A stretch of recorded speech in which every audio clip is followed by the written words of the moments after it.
Meeting to order. This is the annual meeting, the July 11th meeting of the Merrimack Conservation Commission.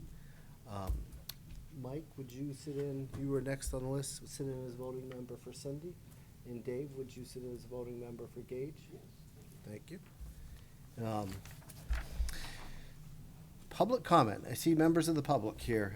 Were you here to comment on an agenda item? Yeah, related, Forest Hill, related to Eversource and then some community update. Okay. If it suits you well, we'll just call you up when we talk that item. It's early on the agenda, right?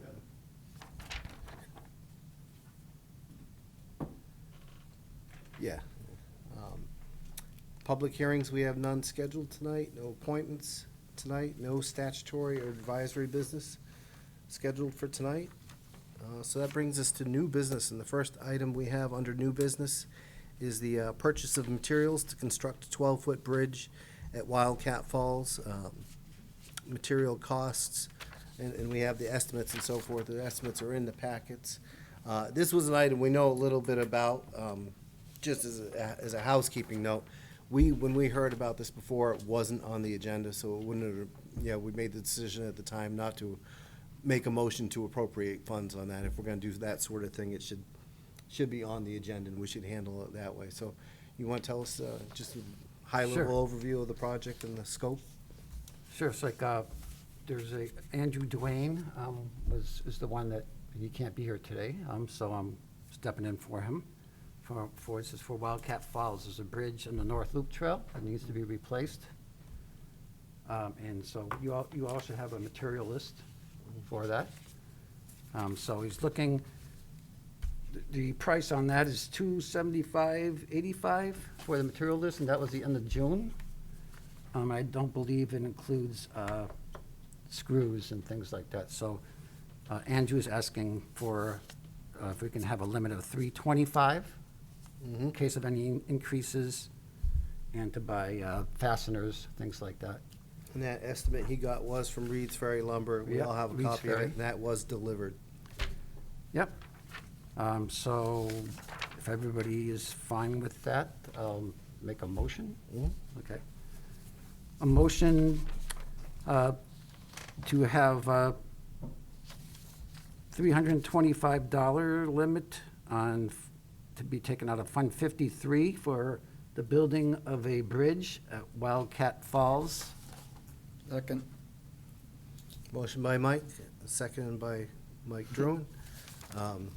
Any further discussion needed on this? Is Andrew gonna coordinate directly with them on where to deliver it and when? Yeah, I believe it's. Okay, they were super flexible last time we did this, but if we ever order from them, they'll, Yeah, what was the last one, the stick bridge, right? They went right up to the gate. They did extraordinary things to get it there when we wanted it, And I just think- so it wasn't sitting out there at risk of being pilfered or something. Yeah, and I think here they can open the gate, they can probably drop it right by the trailhead. If we are gonna open that gate, we should make sure, just let me know, I'll shoot the town a note, let them know we're gonna open that gate. Any other discussion needed on this item? No? All those in favor? Motion carries 7-0. And, thank you, Andrew, for putting all that, sorry we became a speed bump in this process, but appreciate him being so detailed, putting that together. Maintenance and winter use salt policy. So I didn't add this to the packet because it's a rather robust document. This was something that Kyle Fox, the Public Works Director, sent to the town. They're gonna present a plan. It's a recurring annual event, a plan for winter maintenance and so forth. It develops the priorities for snow removal. It does designate, no salt and low salt areas, and obviously those low salt areas are in all the wellhead protection areas. It's not something that needs to come before us. We don't approve this. It has all the typical things we would ask for in there. There is a plan to do green Snow Pro certification and training of all the 28 or something Public Works employees who would be tasked with these sorts of assignments. But most of this document is just designating routes, and it's sections the city off, but into into 8 different areas. I think it's 8. But really the task for us is if we have feedback, we can present it. The town council is gonna receive this plan and approve it in August. I assume that's the first meeting in August. We have one meeting between now and then. Kyle said he or Lori would come talk to us if we had concerns, but I don't, does anyone here feel that we need to do that? Nope, okay. I'm gonna reply and tell him that we discussed it, we do not, we don't feel like we need them to come present on that. Next one was the Eversource work at Horse Hill. So a couple of things, we hope to be able to provide a more definitive update on what the scope of that work is and what the timeline for it looks like. We've reached out a couple of times. I think Ellen probably has the most up-to-date feedback. That's from the website, right? Yeah. It's- I defer to Eric and Mark for their remarks, and then I'll Okay, mention yeah. this, but, Do you, let us know where we are. you want to tell us what you know? One of the kind of summary. Yeah, if you would just say your, you can do whichever you prefer. Just say your name and address for the record, would What's you? your name from Mark Gagnon, chairperson of the Horse Hill. Is your- The button there, turn on the bright green light, there. All right, thank you. Mark Gagnon, Danforth Road, Merrimack, chairperson of the Horse Hill Subcommittee. So this is in reference to we just discovered the resumption, let's say, of power tower replacement along the right-of-way, power line right-of-way that cuts right through the middle of Horse Hill. Several years ago, they did, I'd call Phase 1, which is the eastern approach coming off of Natticook Road, did several towers, and they stopped short of the wetlands that sort of is right in the middle where most of our trail crossings are. They've resumed now on the western side, accessing from Peasley all the way up to the approach at Long Pond. So they've done the high ground. In the middle section, what's remaining are 3 of the old style timber towers. That's what they're doing, is they're replacing timber towers with steel towers. But they've, for now anyway, for what we can see, they've exercised their right-of-way, cleared the trail, built the road, built a giant crane platform, actually I think 2 platforms, they need 2 cranes to do the job. And put a platform square in the middle of the loop trail without anybody knowing, other than walking one day and discovering in the middle of the trail a giant platform. So Horse Hill team had no prior notice. Apparently no one in the town had prior notice of it, or no one was informed of the resumption of the project. I mean, the first phase was probably maybe 3 years ago. It was more than 2 years. It was definitely pre-pandemic ago. At the time, I think they probably had envisioned to do the whole thing. You know, it just seemed logical that they would do that as a reliability upgrade on that transmission line. But now apparently they've resumed it. There's no indication, you know, when, if, and how they're going to go and do the remaining middle section. But logistically, it could be a real problem. And what we don't know is if they've gone ahead and prepared a logistic plan, or they plan to do the middle. Have they submitted anything to us that's going to indicate the impact? We have no idea of the timeline of the current disruption in the trail network that we have. We have 2 long dead ends now. The loop trail is literally cut right off. Having said that, I've seen people not respecting the dead end, not respecting their signs and going through, and I went and created signs at the coming back from the trail junctions where you would have to stop and go back, saying, you know, trail's closed until further notice. We don't know when, because we have no idea of the schedule. We don't have any reroutes, because we never had any chance to prep and plan any reroutes, and we don't know when it'll be open again. I mean, the last time they did it, it took them many months to do it. And some of the early indication that Ellen had seen from some of the previous communications around exploration work, like archaeological exploration work, I think it was, said they were going to be working throughout 2022, I guess. So we don't know, you know, are they gonna keep marching on, and what, you know, I don't know if they're even subject to an order of conditions, because there's definitely wetlands compromising if they're gonna get to the middle section.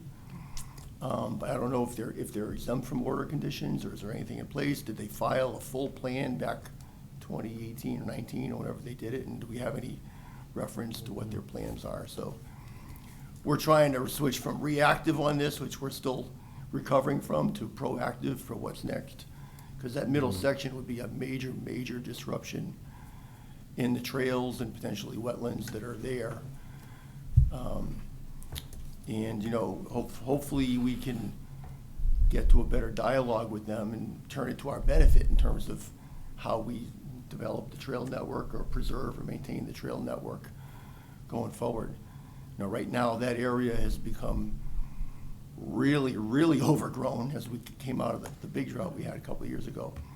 Those trails down the middle are getting overgrown. They haven't trimmed in a few years too. To me, they're due for the big trimming, regardless of the power line work. Right now, we're working with the mountain bike group to try to do some trimming. About which more later. Yeah, we'll talk later. Sorry, I don't want to digress on that one yet.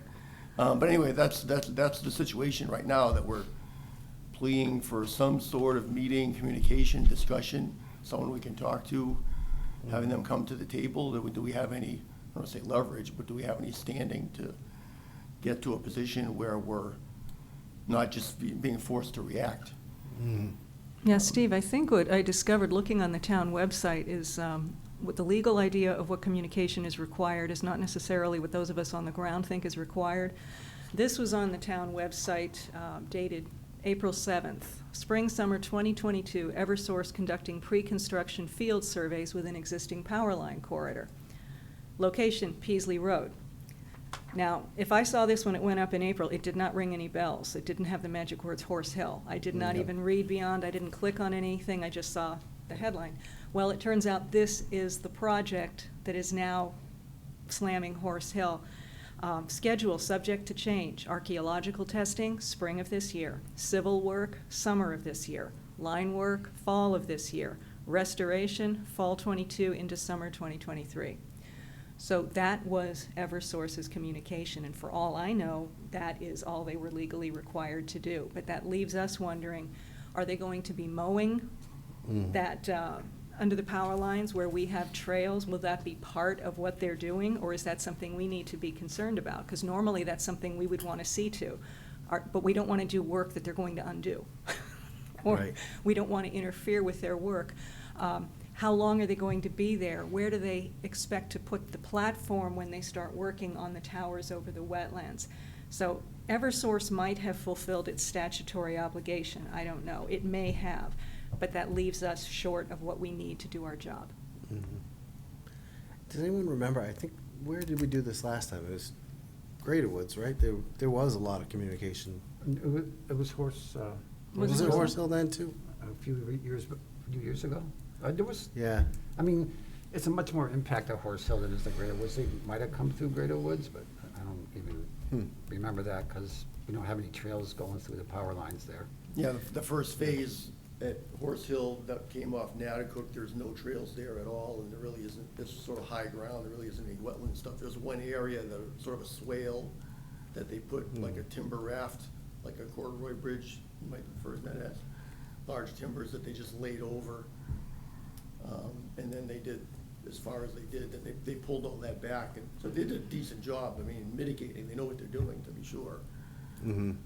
We would just like more about the scope, the timing. Well, yeah, because the middle section, I mean, this one, now it's hitting the trail system, instead it created a big void, interruption in the loop, which is, the loop is the main popular trail there, right? And so it's gonna force, it's unsafe condition for people that ignore the signs, or now people might be trying to bushwhack around, and, we don't know when and for how long.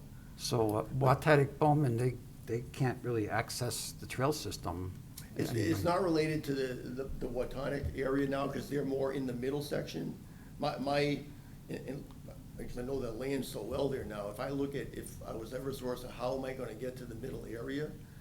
presumably they could access it through the Bowman's area, because they have an access road that goes down fairly close towards the power lines, but then it would have to cross literally over one of our bridges or the Bowman Bridge, which they just redid, and it's not suitable for heavy equipment, but then they would have to go straight across on our trail, widen our trail, and make a road to go into the power lines. If they're gonna access it, there's that, or they're gonna continue from, I'd say, from east to west and cross the wetlands. It's not, there's no named water feature, but there's a beaver dam and a stream and a swampy area there, right under the power lines. They would have to cross that. There's no way they could cross Long Pond. I just can't see how they could cross Long Pond to get there with all the equipment they need. It's two large cranes and sort of trucks with loads of stuff, so. But yeah, that may be, you know, what their logistics plan. That's why we're wondering, did they file a complete comprehensive project plan for a future phase 3 that we can get and look at and make sure it's still current and we can act on it if need be?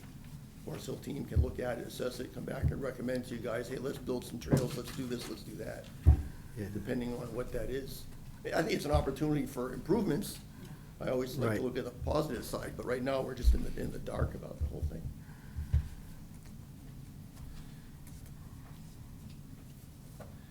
Okay, so I guess the two people we've pursued on this so far were the ones that were really forthcoming about giving us these details last time. I don't even think it was last year, I think it was 2 years ago that we did this.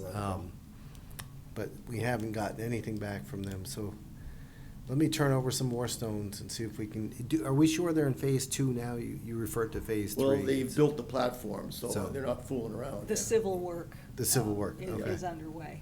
Okay. Yeah. Well, let me turn over some more stones. I'll copy you and we can I'd hopefully appreciate that get because something out of it. This is still a very popular area. It's good Mhm. to see people are still using it. We want to keep safety in mind, and we'd like to work with them so Mhm. that as we develop and maintain And just- trails, we're not tripping over each other. And just coordinate our efforts, yeah. And if you need me to go down there, meet them or anything, just let me know. Yeah. I appreciate it. Yeah, I'd be more than happy to sit with any of their folks Mhm. and kind of have a look at the plans or, you know, whatever that is. I think last time they even, was it Horse Hill? They even delayed the timing by a couple weeks because we were worried about Nesting. They were turtle. nesting, Yeah. nesting Mhm. turtles. I think it was. Yeah, so Really? there's been a partnership there before. I guess we just might have some, we might need to update our Rolodex and get the Yeah, right I recall Cindy contacts. saying at a previous meeting Yeah. that her former contact at Eversource was no longer there, and so we don't know who occupies that spot Mhm. now. But, we don't want to stop them, we just like to know what's going on, Mhm. coordinate. Yeah, Coordinate coordinate. and communicate. What's the time of the year for the turtle nesting that we're concerned about? That's Usually in It's May. over. Mm, It's Yeah. past now. Yeah, it's past. They've all hatched. They're all in my pool. Well, thank you. All right. Sir, did you have anything you? No? Thank you, We Mark. appreciate your time, Mark. When does the subcommittee meet again? Subcommittee met last week, and our next scheduled one is September, and we are prepared to meet in the Okay. interim if necessary. Not that we have to wait to share it. We'll share the information as soon as we have it. Get but- information, then we'll see what that is, and three of us can Mhm. call a meeting if we need to do something. Well, we appreciate it. And I always say this, you're not gonna hurt our feelings if you don't wanna stay for any more of this meeting. Well, I'm gonna wait for the second. Okay.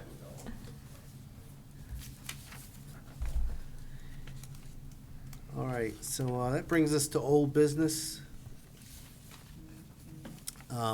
First item we have for old business is the barrier placement.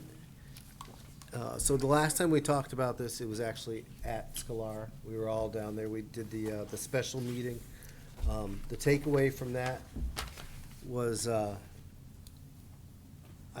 drafted up a request and sent it to the town manager, basically to have the town's attorney review the deed and review our proposal. And I gave him the area, the GIS map, kind of indicated with the you probably can see it, but it was exactly what we spoke about, the area that we, were talking about, and we just wanna make sure we weren't doing something that was inconsistent with what the deed required. So we asked for that interpretation. The feedback we got was, the town's attorney says, "My interpretation of the deed restrictions is that the vehicle parking and the boat trailer parking would violate section I on page 3 of the deed." And I think the deed is in our packets, I know I printed it.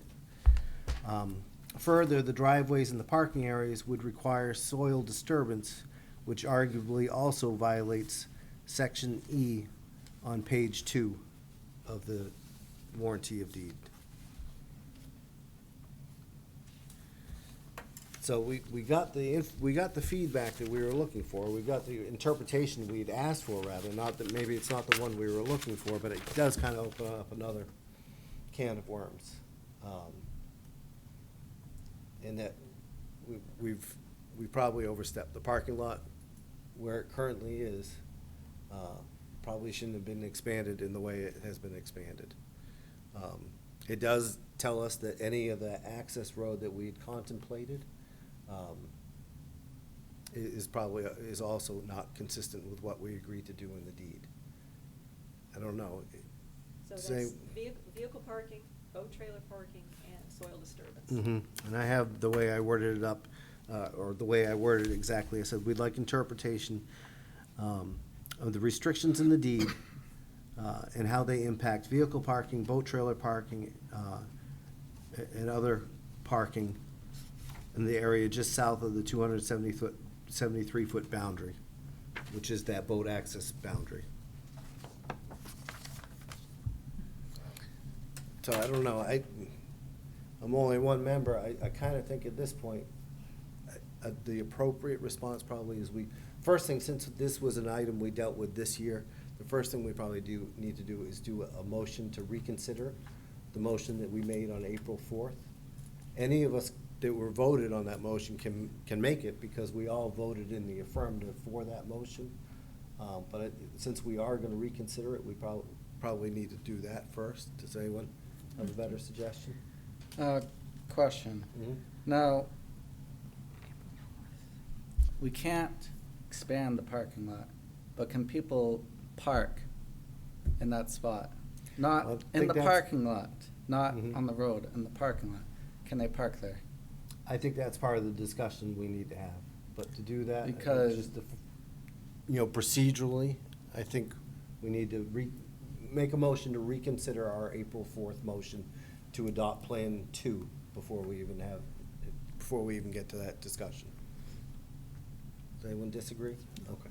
I'm gonna make a motion then, that we reconsider our motion to adopt Plan 2, the motion that was made and voted in the affirmative on April 4th, 2022. Second. I made the motion, Dave seconds. So, discussion? Mhm. Right, so, I mean, right, we have to decide, I mean, there's a parking lot there already. I mean, that's being used, you know, Mhm. what are we gaining by closing off that parking lot, or should we close off the parking lot? Because, I mean, there is other places they can park, but there is a parking lot there now. I know we still would be probably in violation somewhat of the deed. But it's something I guess we have to talk about. Mhm. I'm pulling I up think we the do, and I minutes. think but to get to that conversation, we probably Oh, right there. need to vote on this Okay. motion, open it back up for further deliberation. I'll vote to reopen the discussion, sure.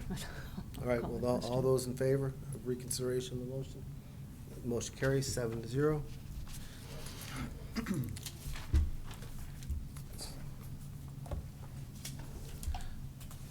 So who would like to start? All right, so if the deed does not allow parking there, and the deed is pretty much the same as all our other properties, minus some minimal changes, that would put in danger every parking lot we have. So, I'm not sure about that because I haven't, I don't have the deeds side by side, and I frankly I'm not familiar with each property's deed, and I don't know that what applies to one applies to all, because depending on the will of the people who donated. I think this one was pretty unique, and a lot of them have paved parking lots. Yeah, I mean, Greater Woods has a school, has an Amherst parking lot, Mhm. it has a cul-de-sac, it doesn't have encroaching parking on the property really. So that's not an example, but, Horse Hill, that parking that's probably part of Horse Hill, Mm, land, I would think, I think so. yeah. Mhm. So there's an example of a parking lot. I don't know I don't have Horse Hill's deed Mhm. either. I'm trying to get its deed up on the internet right now. Okay. In Wildcat Falls, there's the restriction That's right, Right. you can't just widen. to the What's south there? of the parking lot, but that may be a wetland restriction, or not a deed restriction. Yeah, on Wildcats, if you go south, it's the wetland, it butts against the wetland. If you go too far, North? northeast, then it starts Mhm. hitting the abutting properties. So, yeah, Wildcats, the issue is just that there's not much room to expand, period. Mhm. is anyone making a deal about this? Anyone saying I think we're pursuing something we We might. shouldn't at this time. And you could Well- feel that way and say the damage has been done, the impact has been there. But there are other parcels that we're pursuing. Are we putting the town at risk if we know that we did it with good intentions, but we have not acted in a way that was consistent with the deed that we signed. In fact, someone on this commission signed that deed. The town manager signed that deed. We gotta conduct ourselves in a way that is consistent with the oath we took and the deed we signed as a town. And frankly, there are other philanthropic-minded people that we are in talks with to purchase properties. They may wish to have deed restrictions with those properties. We need to do my feeling is we need to do the right thing, but I've talked enough on this. Yeah, I mean, I spoke a lot with Mr. Scalara from Manchester, and, I mean, he did want the conservation deed drawn up. He wanted the protections for that property.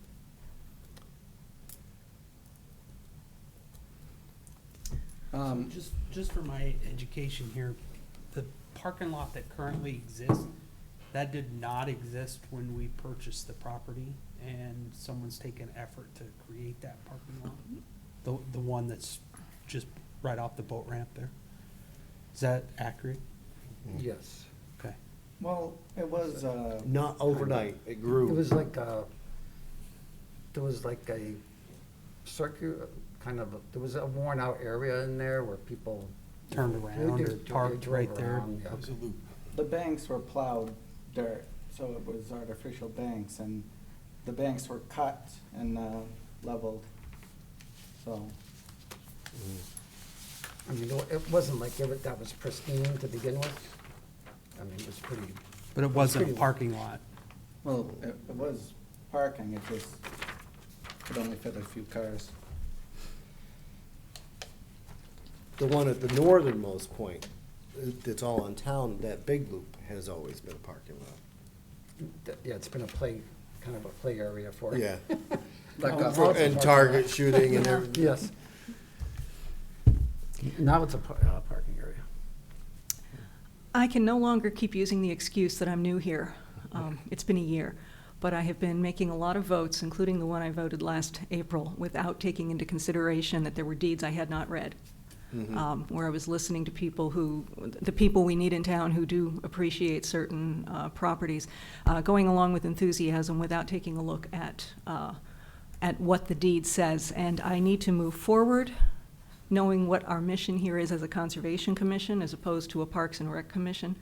and I need to be aware of the deeds. And yes, by all means, that means if that means reconsidering some votes we've taken, I say let's do it. If we have not moved in the right direction with Sklar, it's not too late to stop. I think that what we do and how we handle this is going to affect how and if properties will be donated in the future. I think it will affect how people view us as stewards and custodians of land in town. I mean, if all I needed to do was to support people who were enthusiastic about various properties, that I could phone it in. But that's not why I'm here. I think we need to reconsider this. I think we need to look at the deed, and whatever we do is going to have to respect that.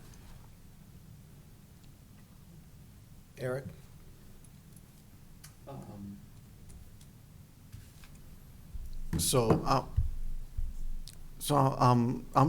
hung up on the condition of the area in question before it came to our hands. No one probably has any pictures of it. I doubt people would have pictures of it.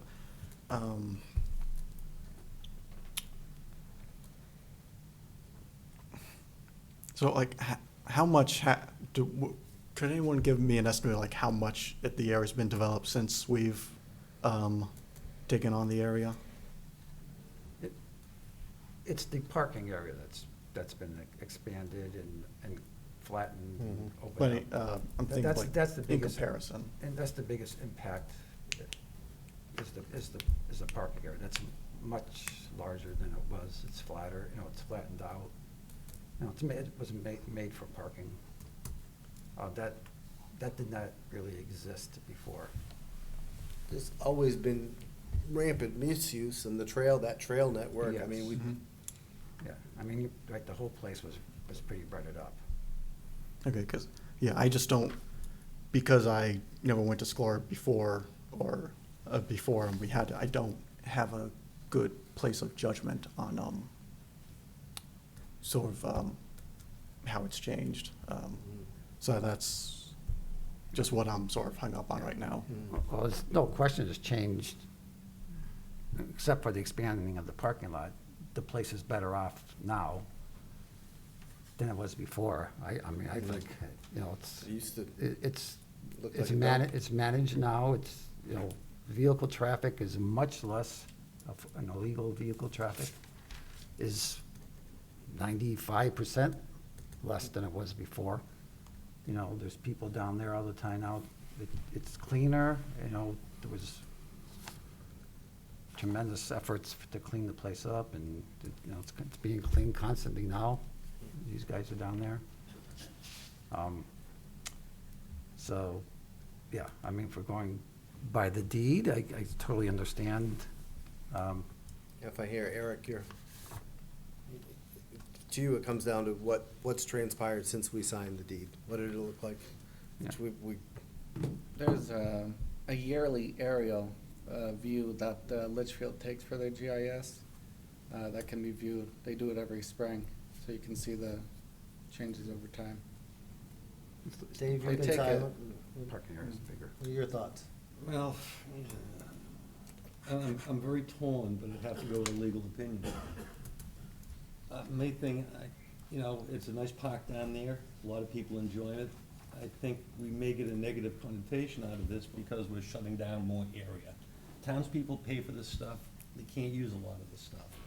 My whole thing was, I just wanted the rocks moved so I could walk. That's all, and it's still not moved, it's 3 months. But, I got great respect for everybody in this team and all the things we've gone through, even though we've varied on opinions about it. But I have to go with the legality of it, and if that's what the court says or the attorney says, we need to be guided by that. As Ellen alluded to, we're the people, the stewards of the property. And so if the deed says, then I believe we need to follow it. When I talked to Paul about this, I asked if I could bring it someplace and get another opinion, and he said no. Because that opinion is the one that is the opinion, so it's where it ends. My thing is, do we follow the deed? And if we do we do it everywhere? And do we take out the parking lot? Eric I'm a lot like Eric. I think that stuff should be grandfathered in because it's been like that for 40 years. You know, but that's just me. I want open space. I want people to enjoy it. People are down there all the time, enjoying it, having a very good time. And if we have to move the parking lot into the road, it could cause some personal injury, could cause some problems there.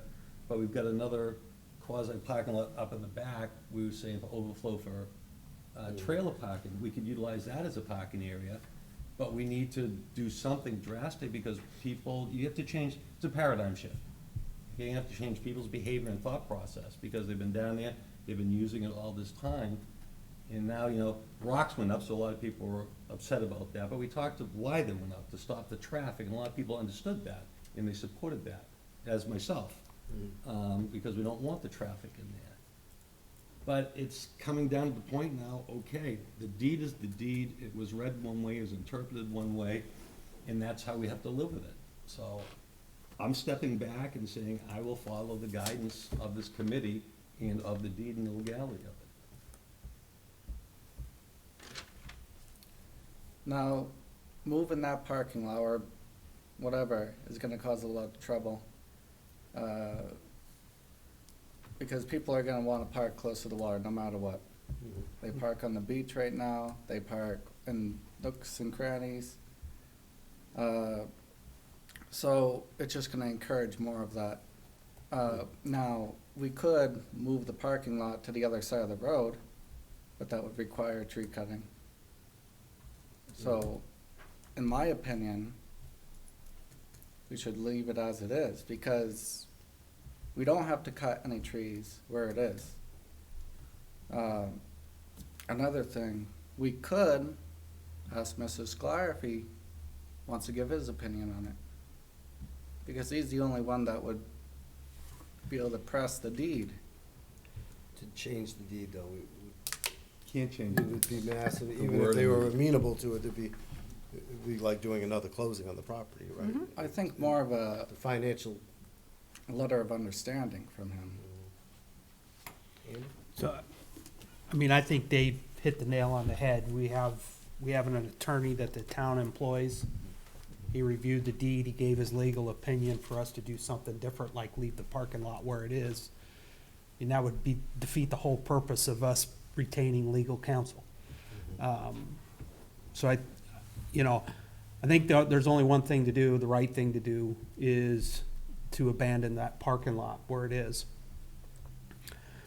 Dave also, or maybe as Mike mentioned, possibly parking on the other side of the road. Yeah, it would eliminate some trees, but if my understanding is correct, that's town property. And so maybe there's a plan that we could come up with that we could utilize town property for parking that still gets people close and access to the water, and then they can visit Sklar property on foot, parked on town property. I think that's something worth pursuing. And it's not gonna be perfect, obviously. Folks that's been going down there, they're gonna wanna continue to park where they've been parking. Yeah, we'll put some rocks up. Maybe we could purchase some additional signage. I know some places that I, go to up in Wells, it clearly marked, this is loading, unloading zone. People pull up there, drop off their fishing gear, whatever, get in their car, go to the parking area, and then all their stuff's right there. I think there's probably some creative alternate solutions, but as far as leaving the parking lot as it is because we unknowingly already broke the rules, I don't think that's an option. That's not the right option. That area that was flattened out at the end of the road on town land, before you take the right to go down to the ramp, is a fairly large parking area there already. Yeah, it's pretty squared off now.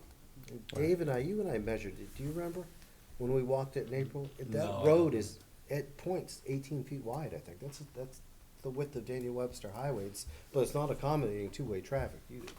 This is the turnaround area, or what I think of as the I turnaround? mean, the whole road If you go going in. straight Okay. Yeah. We measured Yeah. it 16 to 18 feet in most areas, I mean, Before you take the right. you could to go to the park ramp. conceivably on one side of We the talked street, overflow Yeah. going the whole that way. 650 feet. And I think if you put some signage up, you could manage that. let people know it's okay to park here, it's not okay to park here. And as long as folks, you know, don't have to hike in a mile, they'll probably follow most of those signs, Mm-hmm. so. Would it be possible if they do like adopt a plan to maybe put the parking on the town side, would it be possible not to close this area off until this area is available? And that way it'd be sort of like a clean swap. Because if we close this area here, Mm-hmm. then they'd have to back up a trailer 200 feet, more than 200 feet to the boat launch. That's not, you know, reasonable. To me, I know it was all done with the best of intentions. I just feel like that we need to do something now. We know whatever. what we've done was wrong. I'd hate to see us, personally, I wouldn't wanna see us do something that's contingent on, we'll fix what we did wrong as soon as I hear what you're I saying. was thinking about public outcry. You Mhm. gotta shut that down, people are upset. People are upset that they can't ride their ATVs in town and stuff like that. I know a lot of people are vocal about that stuff, and they said, we buy this land with taxpayer money, but we can't use the land. Mhm. And now if we go down there, oh, I'm sorry, if we go down there and now put rocks down there, it's just gonna shut it off more. And that's what the townspeople are gonna see, is, all right, we already put rocks there, now we're putting rocks here. And it's gonna be a bad perception. But I'm just one little cog in the wheel, so. Well, we're going to need to be prepared, and so will Paul, because the town manager is the one who's going to get the phone calls by saying, yes, this is town land, yes, we did use taxpayer funds to get it, and we are using it in accordance with the way the land was conveyed to us. That's the way, we just have to make that absolutely clear, because I understand that there's going to be pushback when a piece of land that people are using, the access is limited. And it's And- simply that we are using it in accordance with the terms on which it was conveyed to the town. And there are a number of deed restrictions there that, I mean, this is something we, as we look at other properties, and maybe we should consider whether we really wanna make purchases like this that have these restrictions, cause another one is, you can't hunt on Scalar. A lot of people like hunting. And there's I wouldn't also, hunt on Scalar. It's there's too- also restrictions in that it's riverfront land. You know, Mhm. there are protections of the Merrimack River for doing things within a certain Mhm. amount of feet of that river. I don't know don't have it at the top of my head, I have a note of it somewhere. But yeah, these are all things we certainly wanna consider if we think we might wanna purchase another property Oh, with yeah. those sorts of restrictions. It's a beautiful piece of land, but But you can't use it, you know? Pretty much. Now, Steve, just to clarify for the minutes, we are reconsidering a motion from the April 4th meeting. Dave, you were absent from that, so if we vote on this, you won't be voting on we that. already voted to open it up. Voting for it up for reconsideration. reconsideration. And what we are reconsidering is a motion to accept Sklar Layout Plan 2. That's what we've already voted to reconsider, so we'll have to make another motion Okay. on where On where to go forward. from here, Yeah. okay. And Thank I'm you. not an expert, I only know this because So- Paul explained it to me 3 times during the Yeah, last time. but wouldn't, so we made a motion to reconsider that. Mhm. We're reconsidering it. Don't we have to vote that Um, plan two up or down? You're right, we do, yeah. Yeah, the full motion, and some of it may not be applicable now, is to accept Sklar Layout Plan 2 to be revised with boulders moved from existing north-south to preferred east-west at end of the parking lot by river, and other boulders to block south ramp onto town property by the boat ramp to be approved by town manager. That's No. very And confusing. here's what As- that plan looked like, Plan 2. Does everyone remember it? Yeah. And as I understand from the discussion we had at the June 20th meeting down at Sklar, we were discussing what constitutes improvements and what constitutes safety. Correct me if I'm wrong, I recall the town manager saying, well, moving the boulders to limit the ATV access, that was a matter of protecting the land. That was not construction, so to speak. Yeah. So that's separate from accepting Sklar Layout Plan And- 2. And I think before the night's done, I think we should discuss that. But I think the right way to do would be for someone to make the same motion in the positive, like it was stated there, someone to second it, and then we vote on that up or down. Mm-hmm. Okay, I think I can do. And So it's assuming. essentially every- making the same Yeah, motion. making the same motion, seconded, and then based on the new advice of the attorney, vote yes or no. Okay, so let me see if I've got this from listening. Mr. Chairman, Mhm. I move the motion to accept the Sklar Layout Plan Number 2, and I recommend that my colleagues vote against it. I will I- second. Yeah. Any further discussion before we? No? Okay, all in favor? No, you- Oh, no, I'm sorry. We're voting in the affirmative. You voting by If yes. you Okay. if you want to do it all again, vote yes. If you want to turn your Thank you. back on that, vote no. All in favor? No hands? Huh. All against? All right. So now This is- Plan 2 is out the window, Oh, seven. Got in you. accordance with the attorney's legal guidance. Yes. Thank you for your patience as I, Yeah. I have no idea how it's going to come out when I. We don't have a plan, but what we could do at this point is someone could move to rearrange the rocks to either block off the ATV trail that we talked Mhm. about, or even to block off the parking lot. My recommendation on that is we need to get busy coordinating with the town to see if, the town is interested in allowing that property to be used as a parking area. That would take some coordination, but I think it's doable. Mhm. Um, Mhm. Now, I drew this for the rocks. So here's the parking area, here's the rocks. So I think we should do this in 2 phases. So first phase, we would block off the entrances that have been historically used by vehicles to go right up the woods. And then the second phase, which would probably be over the winter, early spring, would be over here, blocking off the parking area. And by that time, we'd probably know what's going on regarding the parking area. So, I looked it up on the DES website, and rocks, boulders this size, gates and fences are exempt from shoreline protection permits. So we wouldn't need a permit Mhm. up until the high water mark. Is it exempt from shoreline Right. protection? Yeah. Thank you. I mean, my opinion is. And I'll all send at- that to All everyone. at once, Mhm. just get all the barriers in place that need to be in place. Are there even enough rocks down there? There's enough rocks. Because they cut all those trees, it pretty much made the rocks that were blocking those paths, Mm.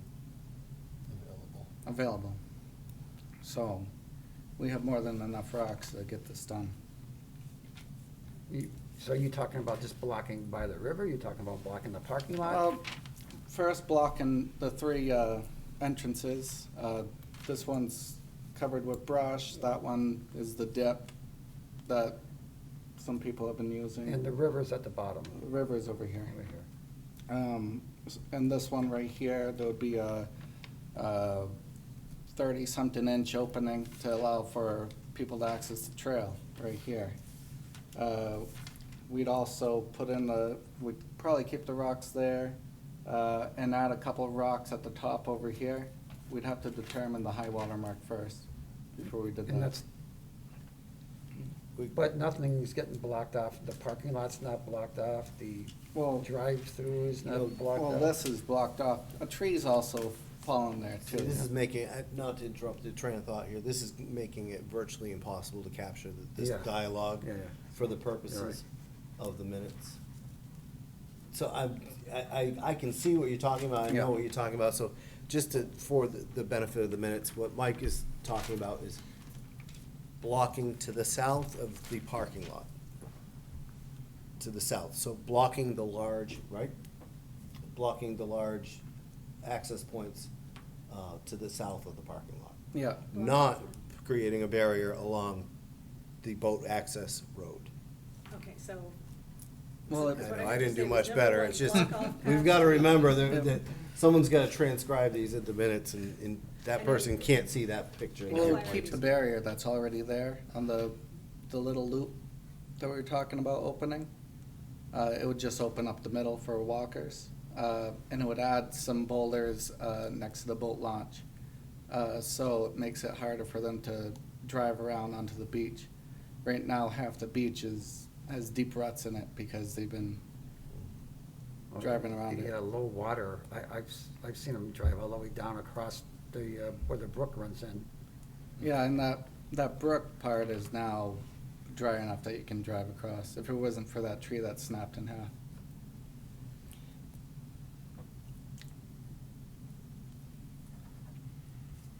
So what I hear you suggesting, Mike, is a two-phased approach.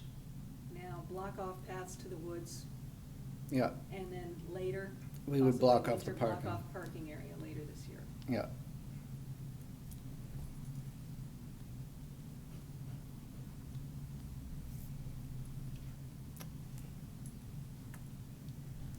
I kinda feel like any repositioning of a rock needs to be toward the final position.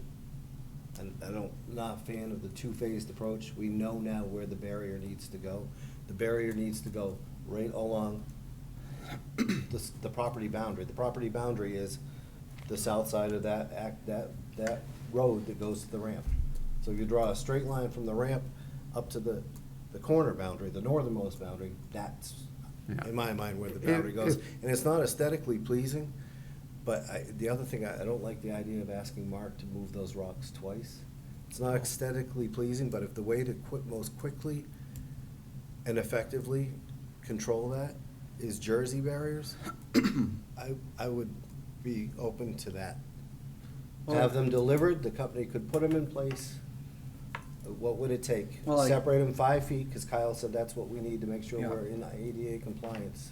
Well, I asked about Jersey barriers last fall, but I'm not advocating for one barrier. I'm advocating for 2 lines.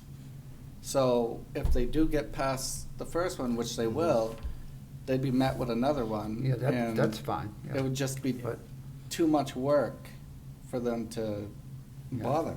I just think it should, if we don't do it all at once, we're just looking for trouble. I agree. I mean, we know we're in the wrong on the parking lot, and I Mhm. don't think we should wait until next summer or next spring to fix it. We're in the wrong, we should fix it. And I think, I like Mike's idea there to put those rocks at the entry points, because you're right, some knucklehead's gonna get around, try to go through there.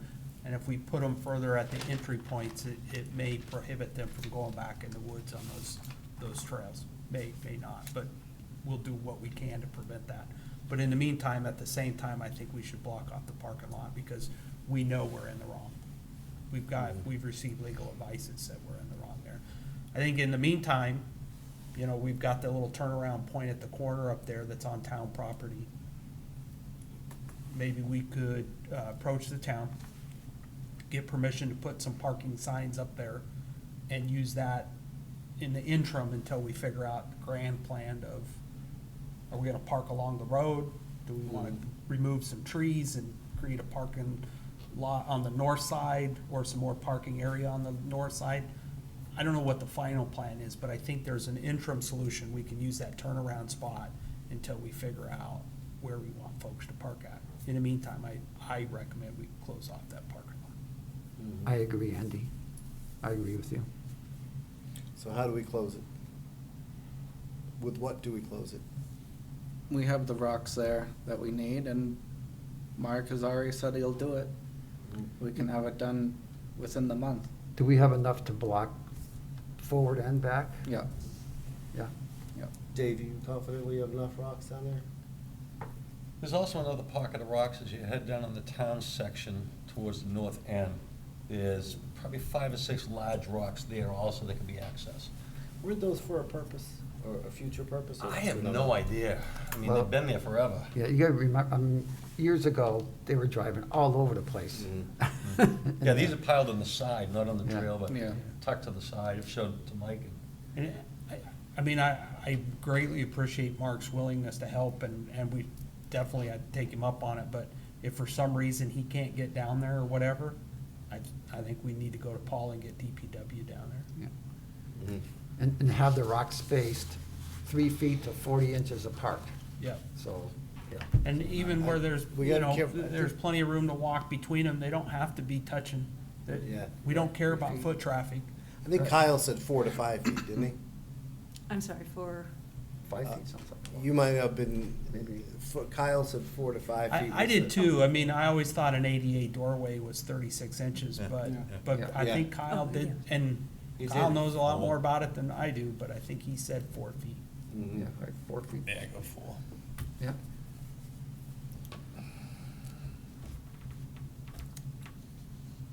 So, so is a motion required, or I do we think it sit down is, with the yeah. town, or what's the No, I- next move?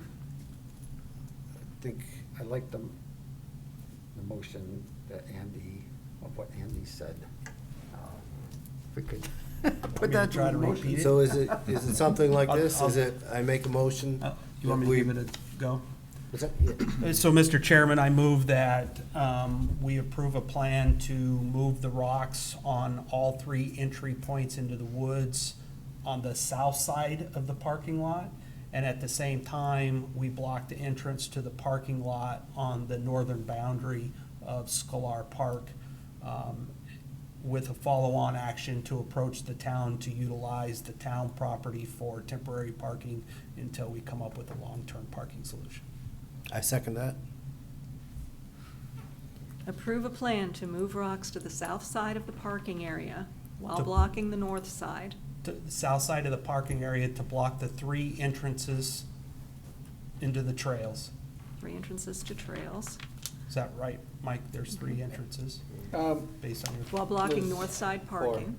4 Okay. entrances, Mike said. To 4 trails, while blocking north side parking. Well, and also blocking the north side of the parking lot on the boundary to Sklar Park. A parking lot Is on that right? boundary, while just pursuing discussions with the town about use of town property for parking. Yes. Nice job. I need to learn to write faster. We're gonna have to rely on her to. Oh, you don't know how dangerous that is, okay. Town, reparking on town Is there any property. further discussion? Question, Mhm.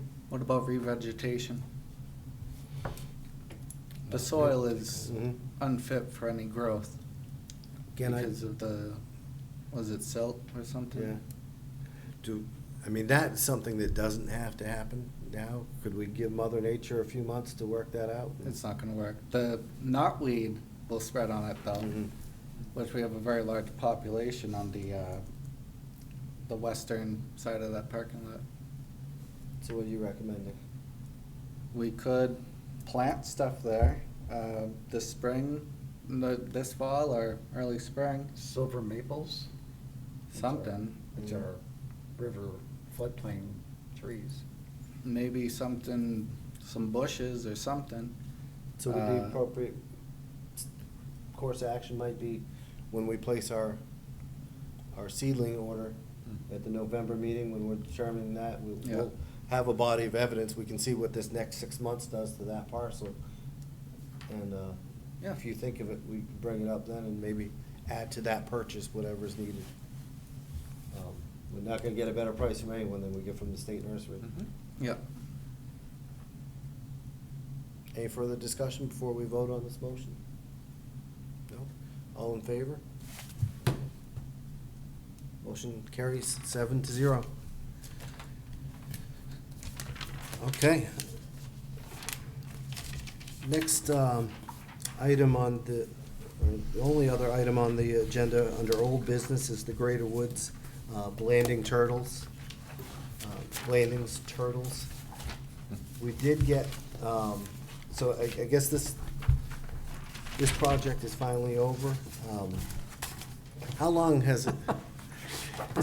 That was before COVID, so it's, Mhm.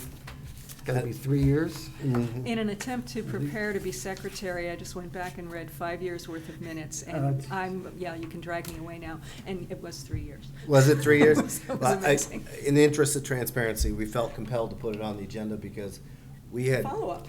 Yeah, and there was a financial impact of this too. We had previously authorized the money, up to $5,000, but we did make the third installment of that previously authorized sum of money. And that was, by law, we had, I don't know how many of these trackers we originally put on Blanding's Turtles, but there were 3 that he could not find last spring or last fall, the last time he was out there.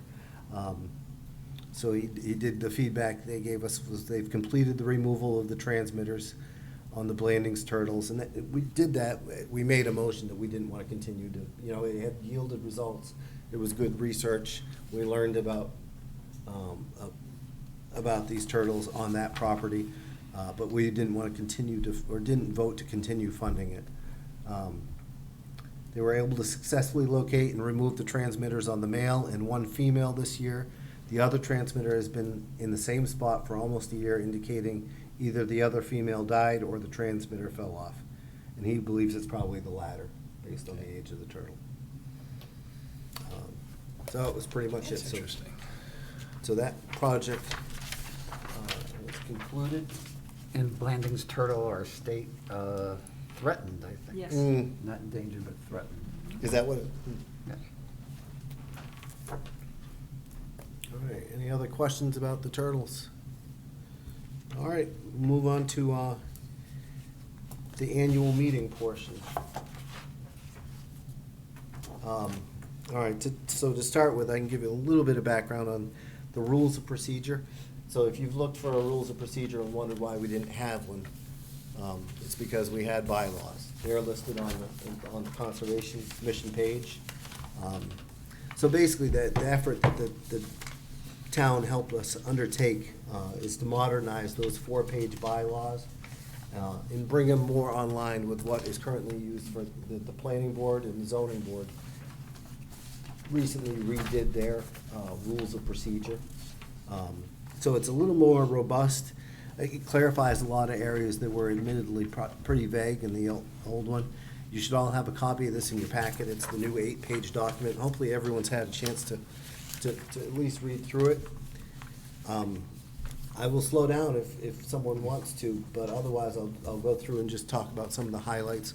Some of the, I can identify, if you didn't put the 2 documents together, I can kind of tell you what's new and what is, basically copied and pasted from the old document. But Article 1 of the Rules of Procedure, that's all essentially from the charter. That's largely unchanged. Article 2, that's added from the current bylaws. So there's a lot of this is new language and just clarifies some areas. Index of open space, that was from our previous bylaws. It does give clarity on the purpose and the mission and our mandate. Annual reporting. A lot of these before were just combined in certain paragraphs, but like D, E, and F under Article 2, those were kind of expanded and broken out individually here. Under Article 3, A is from our current bylaws. It's just in a different sequence here. That used to be in Article 1, paragraph C. C, D, and E, carefully spell out, how we conduct site visits, what requirements there are. Anytime, not just site visits, but anytime we're doing something on private land. And that can be in any number of our functions, whether it be, to dredge and fill permits, or if it's a statutory item.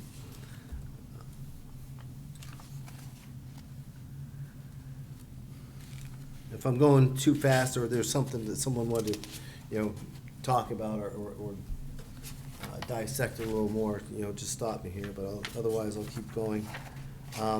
I thought under paragraph G, or subparagraph number 3, this isn't a change, but it does spell out some critical timeline, some time requirements, that 14 days. That's something we've talked about before. These can escape us, especially, and whenever one of these comes up, it comes to all of our commissioners, it comes to the whole Concom email. But that's something we definitely want to react to. We don't want to have a meeting online, but that may be, those, because of that timing, we really essentially, as it says here, have two choices. We can ask for an extension, or in a lot of cases, we may need to convene a special meeting to talk specifically about that. I mean, it's an accelerated timeline for a reason. It's to save a whole bunch of unnecessary delays to someone proposing a development that the DES feels is pretty cut and dry. Membership.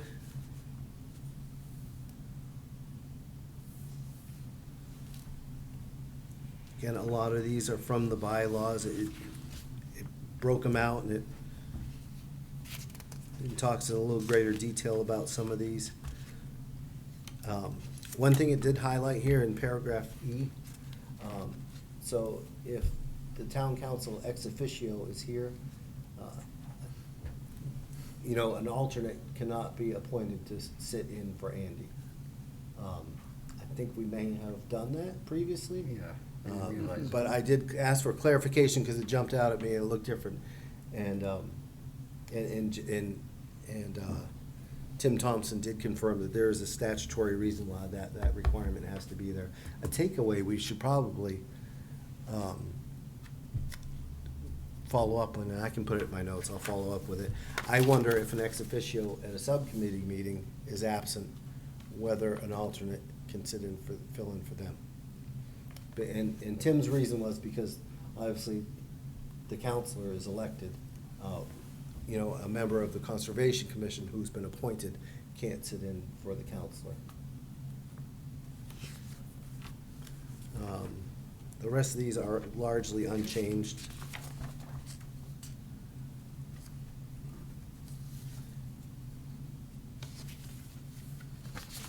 Officer responsibilities, under Article 6. Our last revision of this, of the bylaws, is 2019, and D was the part we added. We added the secretary as an officer at that time. That was really, I think, the only revision we made at that time. Article 7, that was previously Article 6 under the bylaws, so it just moved. There was a lot of these under attendance are new. For instance, they mirror what is contained in the rules of procedure for the planning board and the zoning board, but just the expectations of meeting preparation. I think this whole article was new.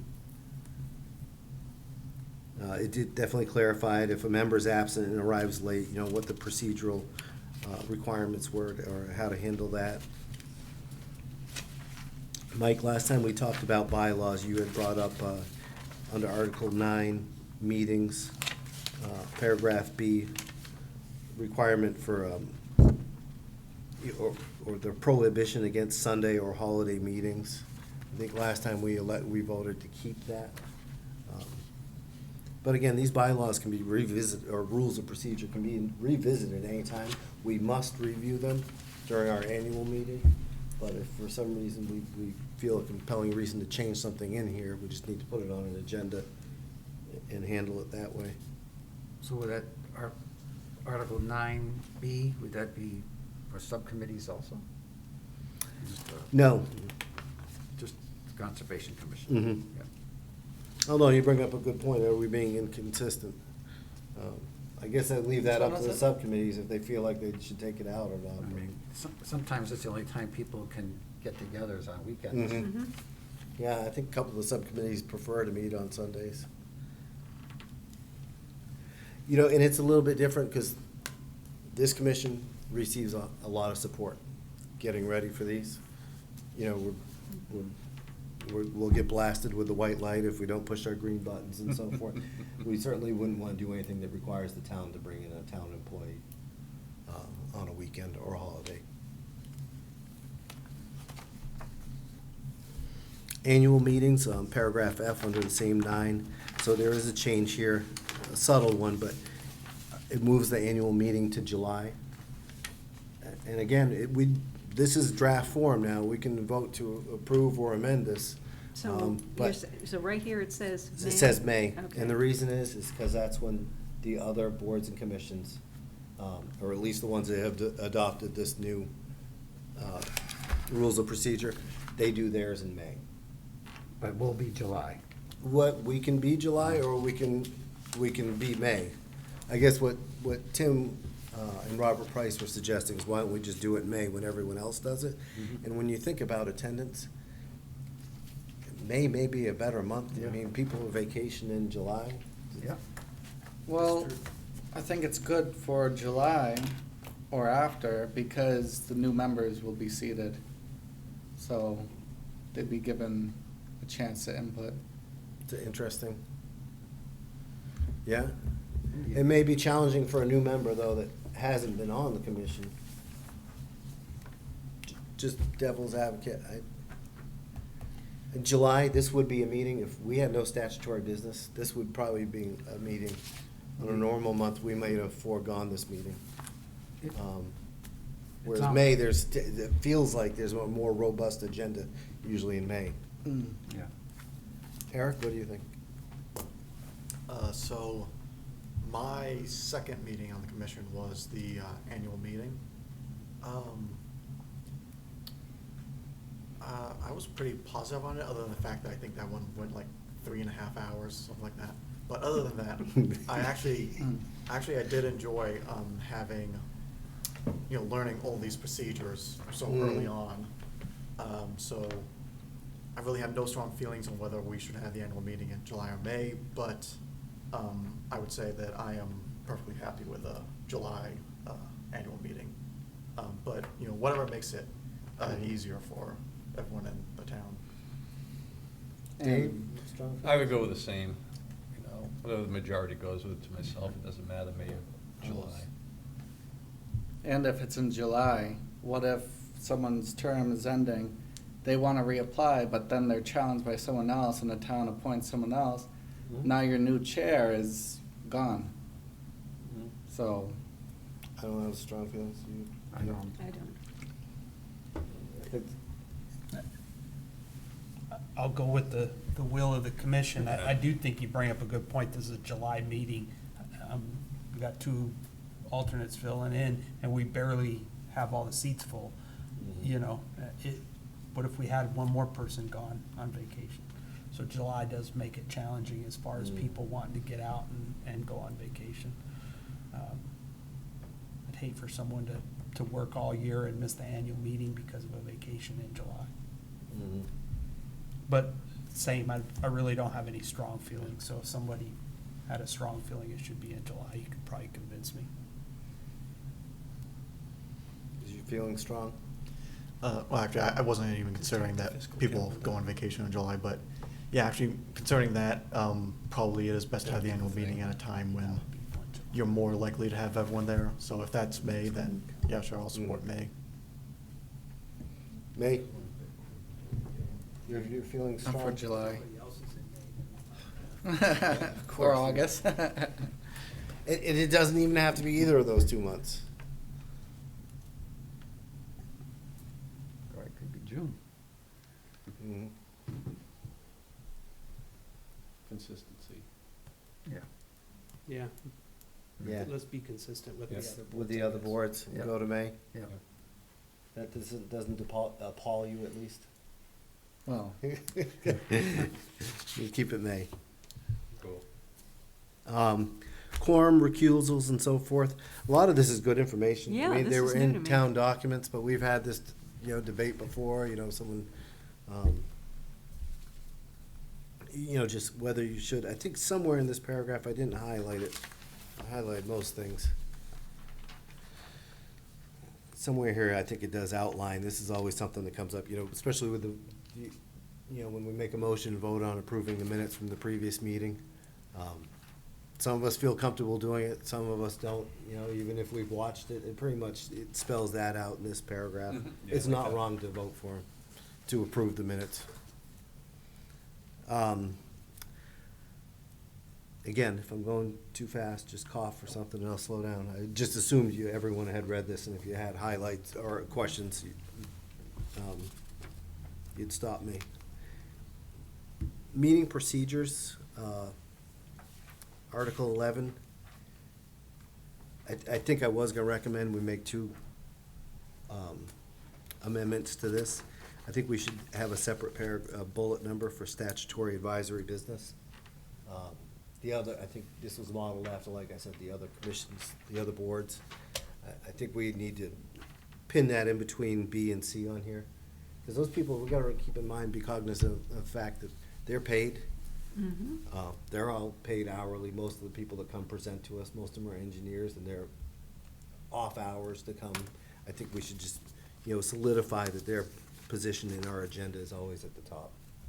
Makes sense? Now, I noticed the agenda is a bit different this time. Is that the agenda that, how it would stay? Okay. Well, the other thing I think we should add between F and G on here, commissioner comments. Ah, yes. And I think that's just important because especially if we are full and we have 10 people here, alternates are always encouraged to be part of the discussion. I think sometimes they're more reserved. I just like that opportunity. In the other room, we have so many great call-outs during commissioner comments. Some will remind us, Gage will remind us to put orange on our dog during hunting season. Someone will remind us of something else in town that is important.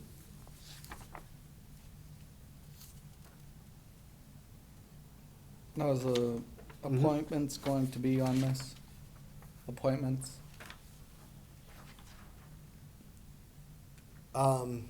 Yeah, It's here. we can keep that. Yeah.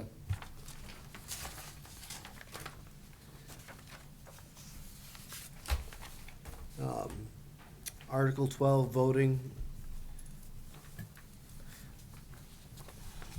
I didn't see any changes there.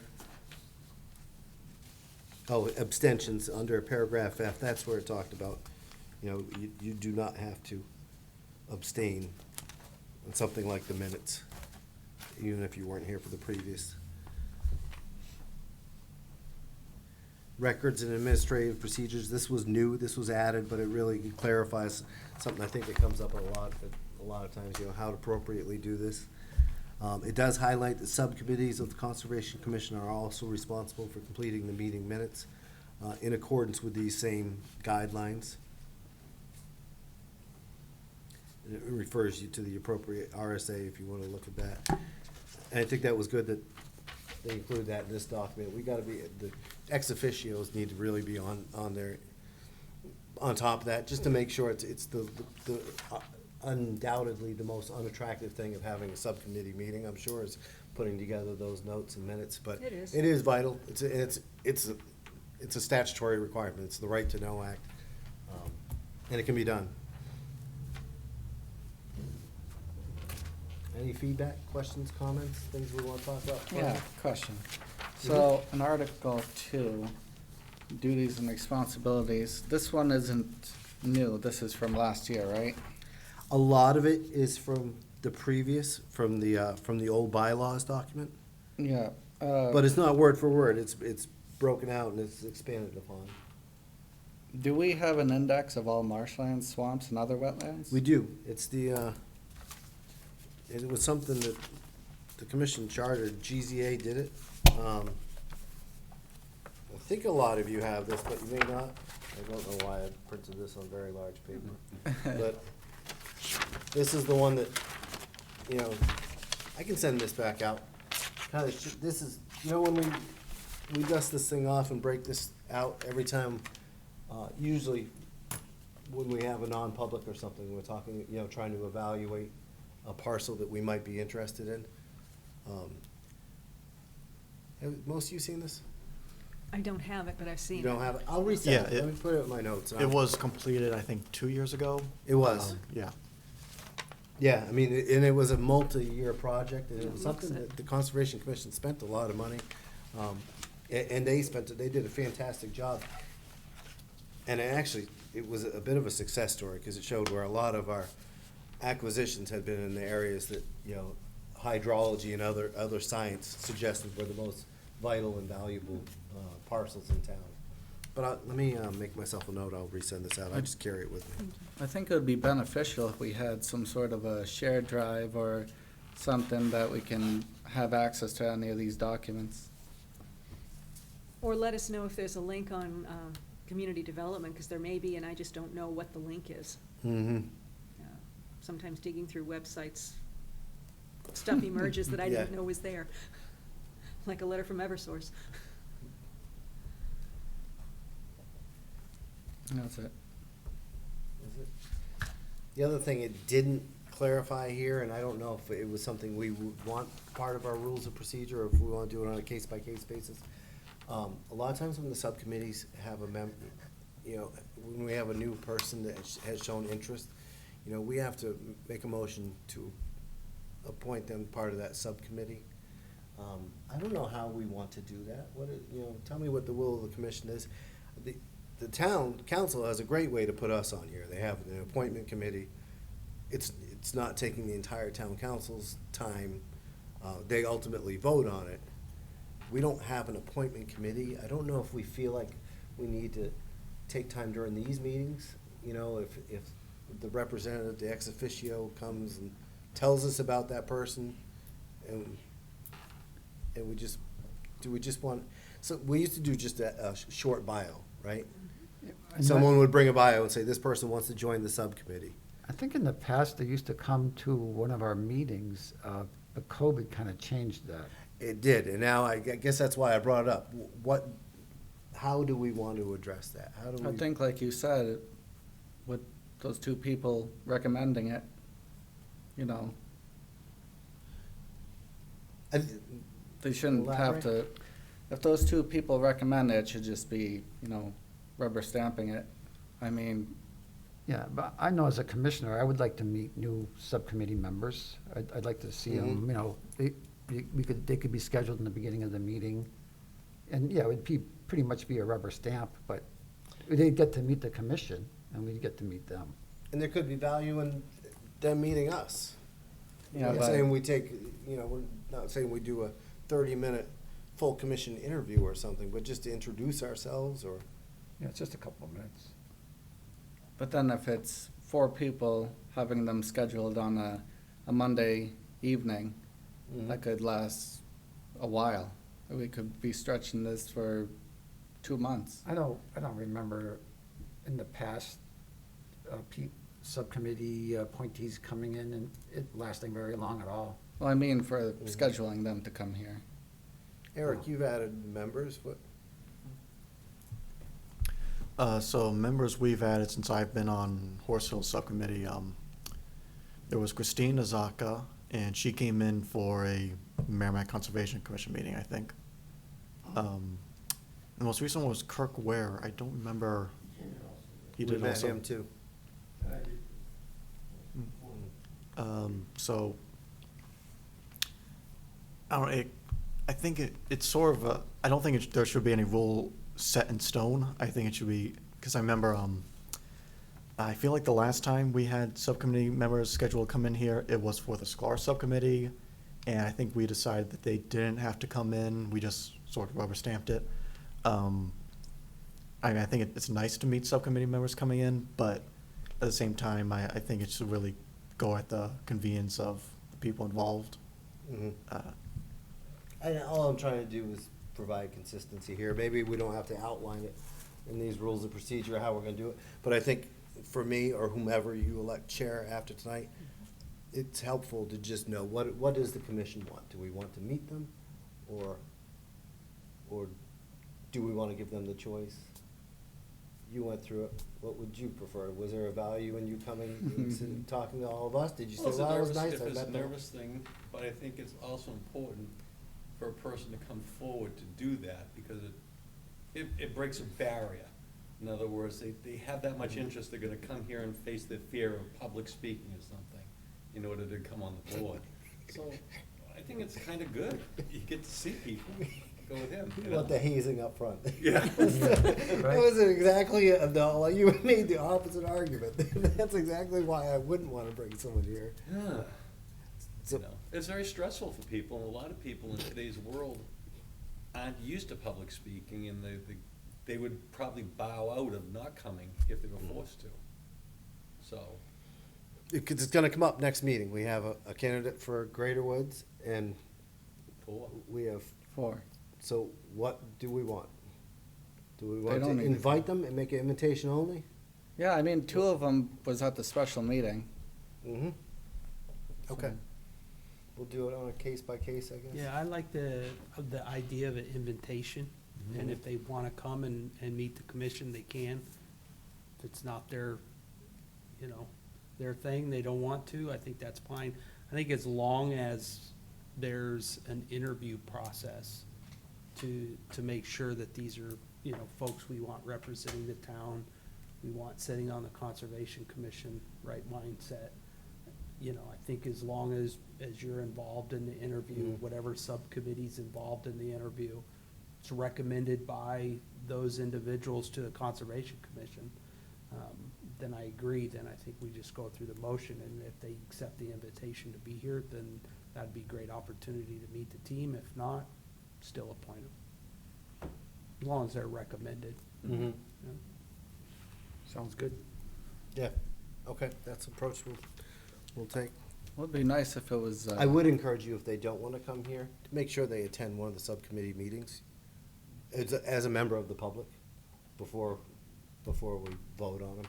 tomorrow's gonna be interesting because we might not have a quorum for subcommittee, but we're gonna have 3 members and 4 applicants. Mm-hmm. So we'll talk, but Well, I'll make sure we get that on the next agenda. Like I said, I knew about Euro 4. I wasn't comfortable adding anything to this agenda because it was robust enough, and I figured we should talk about it and just be consistent. Do it, you know, same way with folks interested in Scalar as folks interested in Greater Woods and so forth. what would be helpful is a form they can fill out to apply. There Right is now, one. it's just, there is? Yeah, isn't there?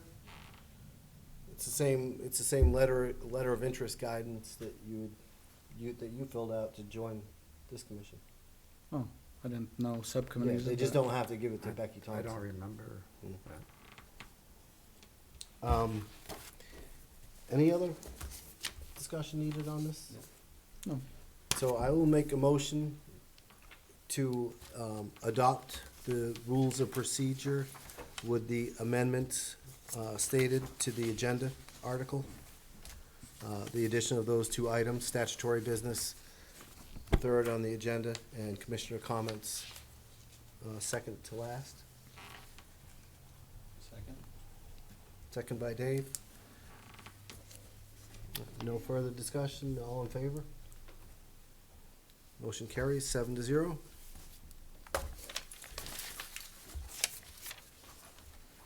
Okay.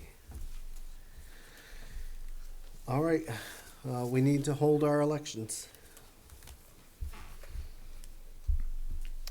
And no one is hurting my feelings. If I you think wanna you do a trade good seats, job. We can't get out of it. Steve, will you accept a nomination for chair? if it's the will of the commission, I'd be flattered to continue to do that.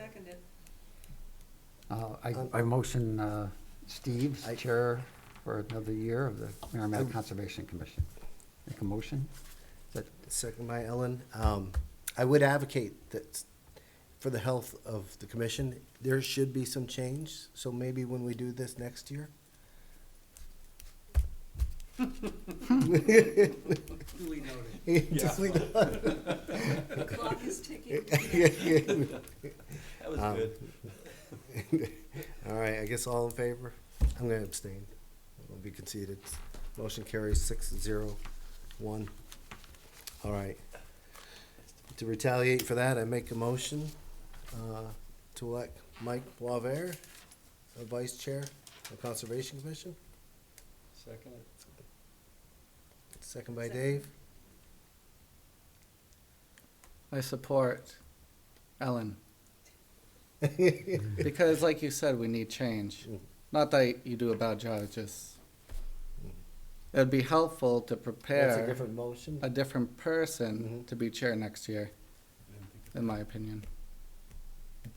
Oh, chair, yes, I love that idea. It's taken about 4 months for me to get ramped up to starting secretary if the group chooses to. So have Mike's it. already laid the So, groundwork for you and I to trade seats. So with thanks, I will decline. All right, we ready to vote on this? All in favor? Thank you, Mike. I'll abstain. All right, motion carries 6-0 Thank to you. 1. All right, make one more motion, I guess. I make a motion to nominate Ellen as the secretary. Second. Motion by Steve, second by Mike Druin. I notice how you're carefully doing this before we look at the first Oh. minutes. I've already looked at him. And believe me, the secretary of the Conservation Commission does a lot of work. It is, yes. Yeah. I will learn. Yeah. No further discussion, all in favor? And Ellen is abstaining. Motion carries 6-0-1. Thank both of you. Thank you. Don't thank me yet, wait 6 months. I've seen the minutes. They're pretty good, so let's see, which one do we, the agenda says we'll review the June Or 13th minutes first. Subcommittee, we're gonna do the subcommittees Oh, first? I'm sorry, I blew right past subcommittee updates. Thank you. Any subcommittee updates? A lot. Do you have a lot? Yeah, all right. So Scholar had 2 resignations, 4 people applying to join. Some of you met them at the special meeting, 2 of them. Eagle Bluff Trail is now completely blocked at the beginning. The knotweed brought down several trees and now it's just overgrown and abandoned. The sign will move to a spot along the ferry trail where an old trail connects further up, Eagle Bluff to bypass that. Cummings Ferry is now fully visible. I've stood on top of it and taken many pictures. People who fish, made their presence known with a lot of shrimp in the water. I don't know what they're trying to catch with shrimp.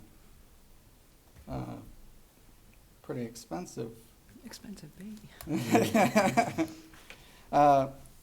I'm wondering, so some of you know it's very dusty down there when it gets dry on that road. Was wondering the other day, is that a health hazard with the PFAS? That dust? Who knows? I don't think anyone could tell you that. with Not on this a degree of commission. certainty. Public Works, maybe. Next week, the subcommittee will mow the trails again. The mowing is necessary because there's no pine trees and it's in a floodplain, so the soil is perfect for growing things, and things grow pretty quickly. So every 3 or 4 weeks, we do push mower to clear out the grass and the poison ivy along the trail. People do appreciate it.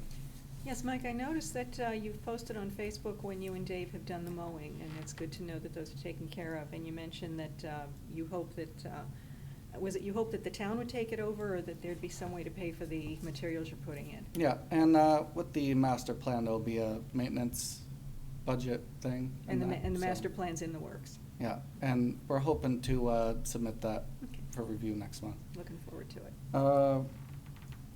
We have our monthly meeting tomorrow. We're working to complete the master plan, which we plan to present in August. The tree survey for the picnic area is almost done. I don't see the need to do it the whole mile of shoreline, because we're not gonna touch those trees. There's no reason for it. The new kiosk is installed. It's very nice. Apparently the code was written in the entire time and they guessed our lock combination, so we kept the old lock. They were able to open the lock? Yeah. They guessed the first time. So apparently the liaison position is vacant, is that correct?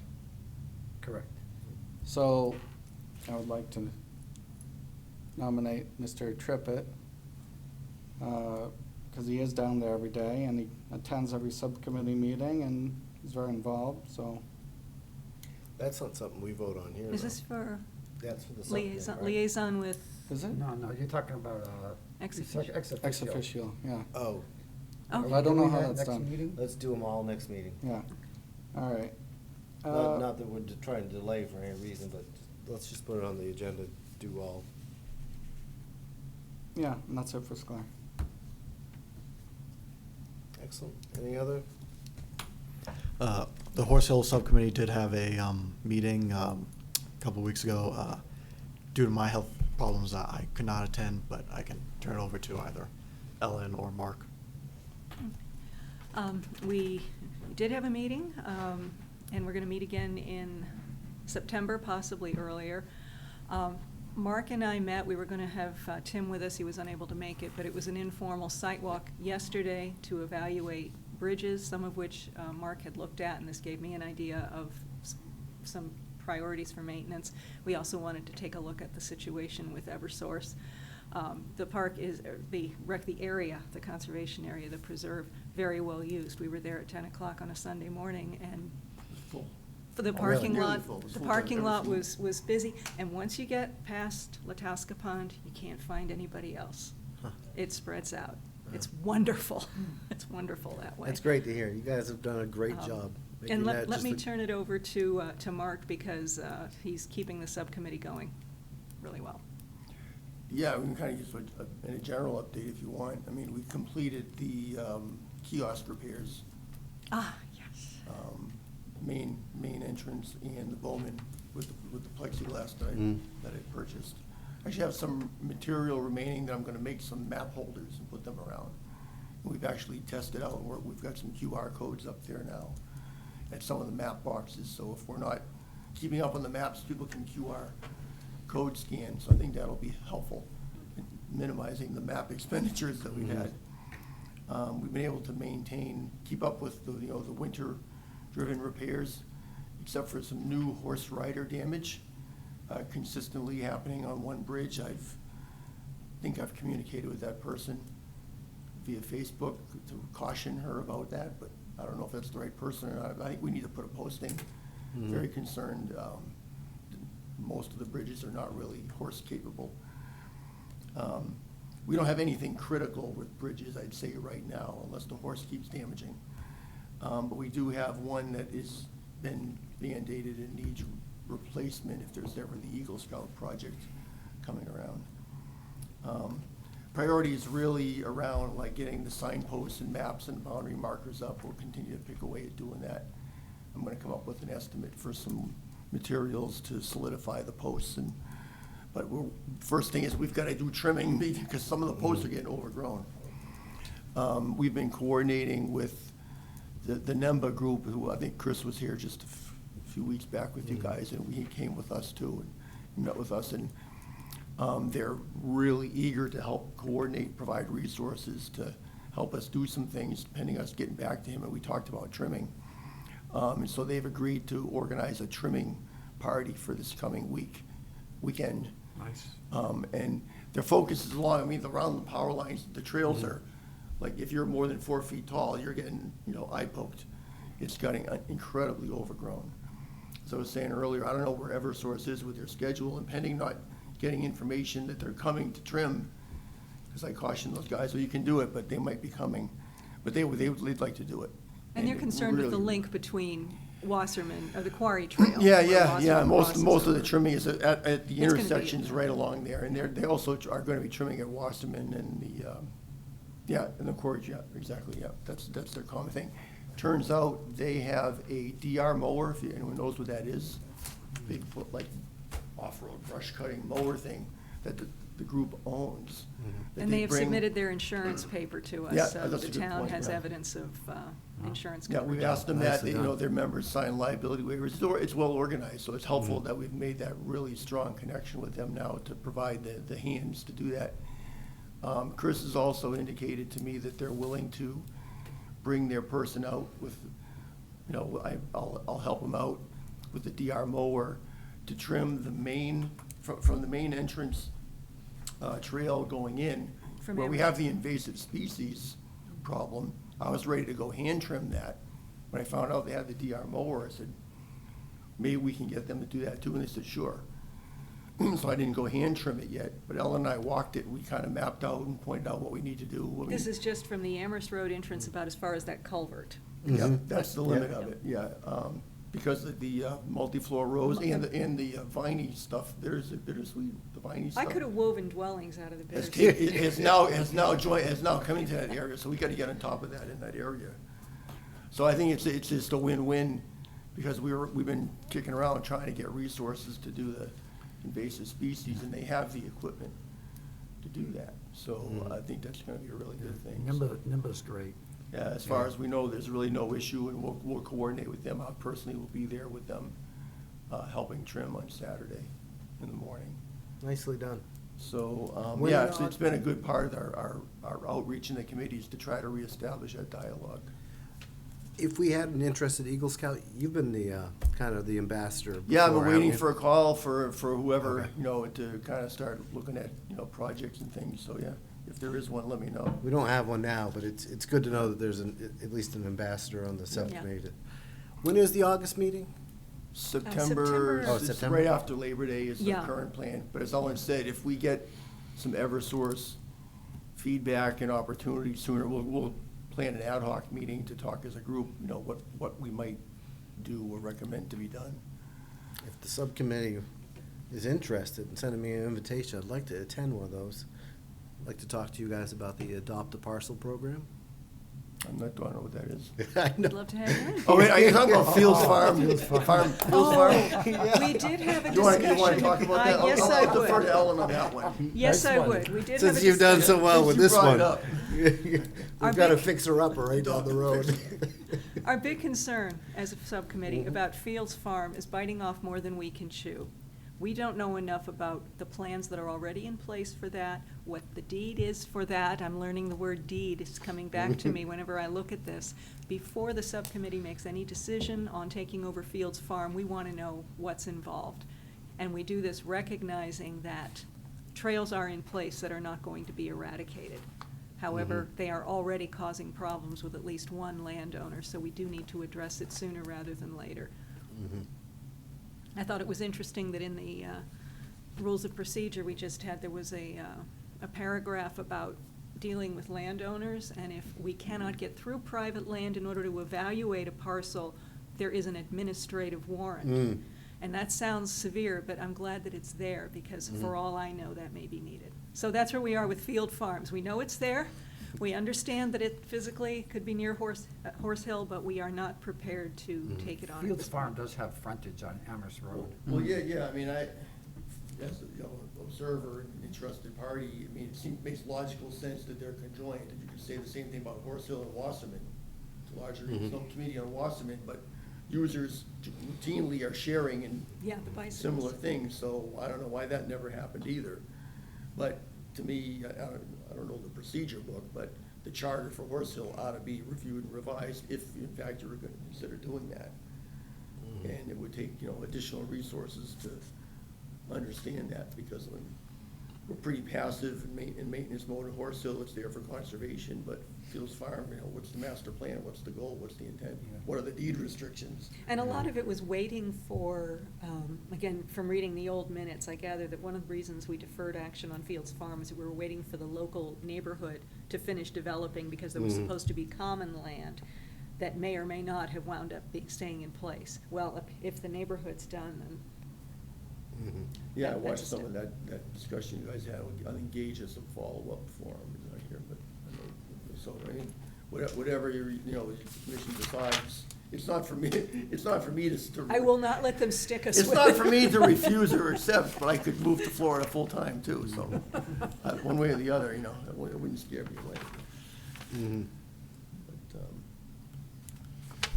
so yeah, I think that's pretty much the highlights. Again, the cutting thing, I know unless there's any objection, we're gonna proceed with our collaboration with NEMBA, and I think it's been good to reestablish that dialogue that we've had in the Yeah. past, so I feel pretty good about the committee and where we are, and I think there's a rumor of a couple other members, potentially interested citizens wanting to join. We're trying to recruit, we still have 2 openings? I think maybe 2 openings. We currently have 7 members, including 1 alternate. Yeah. What's the ceiling on subcommittees? I'd have to look Same it up ceiling? again. 3 alternates, right? Oh, I'd have to check your. Maybe there's check your alternate chart. openings we have, but I think we have 1 member, we're not sure that. Yeah, Lynn Wenz, whom I haven't met, but from the stuff that I've read, I gather that she has been with Horse Hill since it became a town property, so she's got a history with the place. Would it be appropriate for me to just send her an email saying, you know, we miss you, are you still interested in Mhm. participating? She sort of missed 3 meetings, and that kind of indicates by charter that, you know, you're gonna lose your position if you don't attend at least 1 out of 4, and it's, hasn't happened. We're just on the verge of that right now, so. Okay, I'll communicate with I would her reach out if to I her. can find it. Well, there's an email here. Perfect. I will just say, you know, the subcommittee's active and we're wondering if you're still interested. I think in the new thing we talked about, it's 5 now, that went from 3 up to 5. I think Really? What was that? oh, Oh, right. each charter is different. And I would suggest that if she does not come to the meetings and you reach out, she says she hasn't come because maybe she's In the concerned past, about she's getting had- COVID she's or had something. She's had a valid, or Yeah, couldn't make I it would- with this last meeting or 2, but I'm make not some sure, so. concessions. Maybe she backpacked across Europe or had. Yeah. I want her to come to the meetings and tell us about it. Yeah, I Did don't the want to scare any Appalachian members Trail. away. I just want to make sure if they're interested, people want to be active, that we have room for them. Well, thank you for sticking around. Yeah, my pleasure. Wanted to make sure we got to that point, so. Any other questions for me? I think we're done. Okay, good. I'll let you know if I'm coming Saturday, but I'll go and see if they need an extra pair of hands. Yeah, I'll I'm- reach out to Chris tonight. I'm useless with power tools, but I can shear really Well, well. they're planning hand shear, no chainsaws or anything, just hand shearing, it's all small brush. That's what I like to I hear. can bring my power trimmer for the sign. Excellent. Thanks. Good night. Thank you. Anything else from the subcommittee? Nope. Okay, let's jump into the June 13th minutes. Mr. Chairman, I move to accept the minutes of June, the draft minutes of June 13th, 2022, with the following corrections. Second? Motion by Ellen, second by Mike. Okay, now, the name Chris Gaudette of Anemba needs to be spelled differently at every point at which it is put in. First on line 25, it is G-A-U-D-E-T. And that will continue. I've got that in 4, 5, 6, 7, 8, 9, 10 places in the minutes. Okay.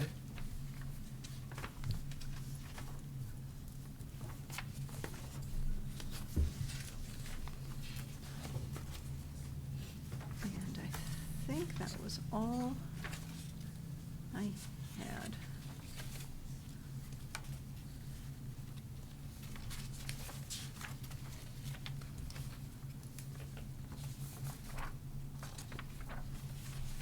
That was it?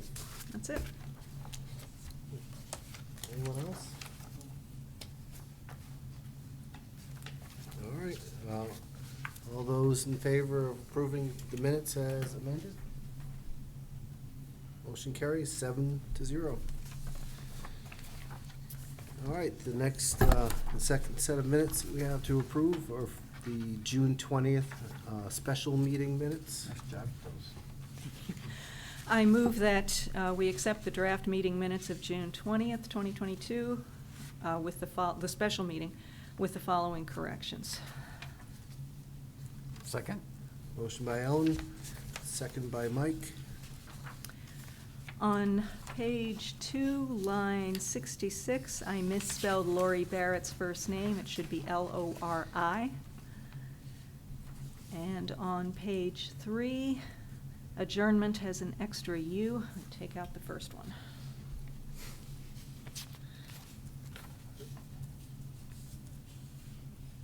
Anyone else? I looked these over carefully too, because this was challenging to do. Exceptional job taking these. Thank you. This is, I'm glad that they're coming up for approval, because if I missed something, this is the time to put them in. I read them through twice. Not easy. Anyone else? All right, all those in favor of approving these minutes?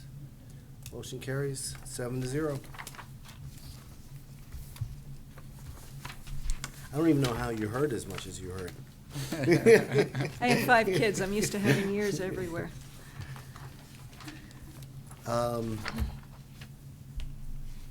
There are no members of the public here for public comments. So commissioner comments? Forget which end we started at last time. We'll start with you, Eric. No comment. Ellen? UNH is doing a rabbit survey. I know down to Sklar, you can see them all over the place. What UNH is trying to discover is how New England cottontails versus eastern cottontails are going. Eastern is not native to this area, but is much more common. New England is native to this area and is becoming scarcer. So if you go to nhrabbitreports.org, you or any member of the public can report your sightings of rabbits. If you have a photograph to upload, that would be great because that'll help them distinguish the two types. But this is a current ongoing investigation by UNH. So if you see rabbits on your site, let them know. Water quality in the Sauhegan is being tested again, and the sections along our, like Wildcat Falls and the Merrimack, they test the Merrimack just past Sklar, both in good shape as far as E. coli and dissolved oxygen. So that's good. And there we are. Great information. Just something to follow up with the rabbits, just a comment and observation.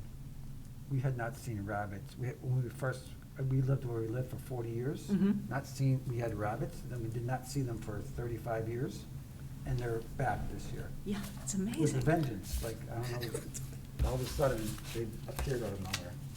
I don't know why. The government's seeding out the rabbits this year? Did they, I think they were planning, sending them out to try to populate. yeah, the they area. introduced them or something? Yeah, because my backyard's full of them. My What- wife yeah. has a garden. Yeah. They, Yeah, no they other like comment. peas. Is that it?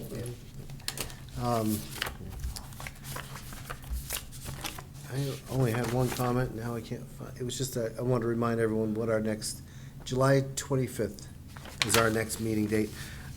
My thought is, since we do know we have a number of appointments that are holding up subcommittees, probably be reluctant to cancel that meeting, even if there is a lean agenda. But if you know you're not gonna make it because of vacation or something, just shoot me an email. I will be out of town. You will be out of town, okay. Just shoot me an email and I'll make sure we won't come here unless we know we're gonna have a quorum and we can do those appointments. And that's the way we'll leave it. I'll put the appointments on the schedule, but please make it optional to your 6. And we know we have the one, or 4, you're 4, and we know we have one other one at least. That was my only comment. What did- I have a whole bunch. I wrote it down this time, so I remembered. The hike club held another successful hike at Horse Hill. Property is clean and well maintained. Participants said the trail signs were too far apart. 2 of them said they came alone and got lost as a result.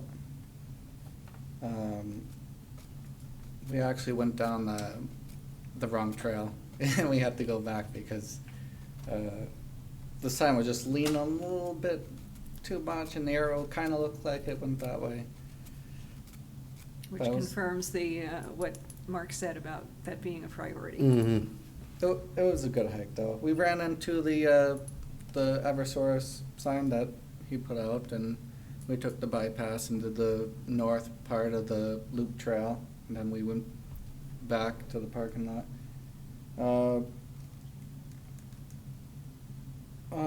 They requested a guided hike at Fields Farm, but I don't know if there's even parking for a dozen people. So, I don't know. I guess I'll walk over there and see, but I'd rather not bushwhack with Mhm. strangers. Next hike will be at Sklar Park, because of the ferry is visible. It's a interesting thing to walk on. The Sklar tree requests have been in since the start of the year, and none of them have been taken care of. They took care of the tree at the corner, of the road. Very So why didn't nice. they go down and I don't know why. They got the stump too. But they cut the tree at the corner off of Griffin Street, and they put some of the asphalt down on the corner where that hole was. Very nice turn now. A lot better. Would you like me to send Laurie a reminder? Yes, please. We're going to, another tree fell at the picnic area where people actually hang out. No one got squished, but the tree snapped in half, and it was pretty interesting. Can It's you- not rotten at all. Could you just email me a description of where that tree is? Yeah, it's flagged too. It's in, you know, the loop we were talking about, next to the parking area, that loop? Yeah? It's on the loop. Behind the rocks. It's on the loop and it goes Okay, yeah. down onto the beach. I'd like the beach one to stay because it helps to block cars. The Native Plant Trust has done a survey in Merrimack for the lupine plant. I think I'm saying it right. L-U-P-I-N-E? Yeah. Lupins. Yeah, lupins. They monitor a population in Merrimack. They found a larger population next to it on the power line. They said that it looked like Eversource was preparing to do work there. I can't say where it is because I signed an NDA. But if Eversource came here and told us, then we could go there and say, hey, this is here. So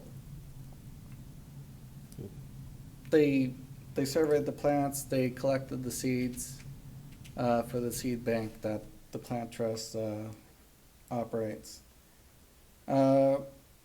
The library now has library passes to the garden in the woods. I provided the funding for that. Litchfield Conservation Commission is working on developing a ticket system to make it easier to track issues and to make it easier for the public to submit stuff. It's kind of like, you know, an IT help desk ticketing system, kind of like that. So it just makes it much more organized and would help them to make sure things are getting done. I think we should look into that once they have their version complete. Litchfield does yearly aerial views for their GIS. You can go on, not the NRPC GIS, but they have their own. And you can go through it every year. They have a different one, and it includes Merrimack. And it's very interesting to see the progress on the different properties, including Sklar. You can see everything changing. It's before the leaves are on the trees, so it's very useful. Is that available online, you say? Yes, I'll send the link out. There's been a lot of people talking on the forums about trash at Wildcat. When we did our hike in June, there was a wood table and like one of those circular tables down by the Sohegan next to the dog beach. There was also a rope swing and a lot of trash. Down by Dog Beach? Yeah, a little past that, but there was a lot of trash, and we stopped and we, put it in a pile. But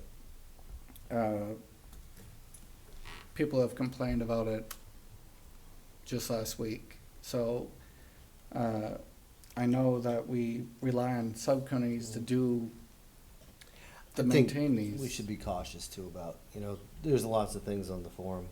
Yeah. I don't think it's a disservice to all the volunteers that go down and pick up trash to talk about trash at Wildcat Falls based on a report on the forum during one of our Conservation Commission meetings.